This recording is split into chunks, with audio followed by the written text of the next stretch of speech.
Сайн байна уу? Таны өдрийн мэндийг хүргэе. За та бүхэндээ ч гэсэн бас энэ өдрийн мэнд хүргэе.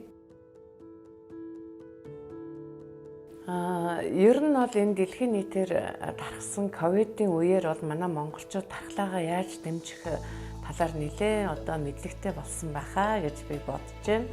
За миний хувьд бол урлагийн хүн, за кино зураг авах, жүжигийн бэлтгэл сургууль, за хөдөө гадаа их явна. За ийм үед бол ажлын ачаал маш ихтэй байдаг учраас амархан ядарч сулддаг. За тэгэхгүй тулд би урьдчилан сэргийлж бол энэ сифлинийг байнга хэрэгэлдэг. Тийм учраас бол ядаргаанд орох нь арай гайгүй. За түүнээс гадна бол би 2 жилийн өмнө бас нурууны нэлээд өмнө тагалгаанд орж ирсэн. За энэ үедээ бас энэ сифлинийг тогтмол дархлаагаа дэмжих зорилгоор ууж хэрэгжилжсэний үр дүнд бол маш амархан хүлдвэр боссон, эдгэрсэн.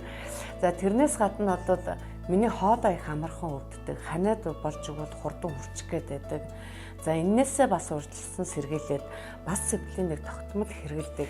Та бүхэн ч гэсэн бас өвчнөд өртөхгүй тулд дархлаагаа маш сайн дэмжихийн тулд энэ сифлинийг байнга хэрэгжилж байгаарай гэж би зөвлөмөр байна.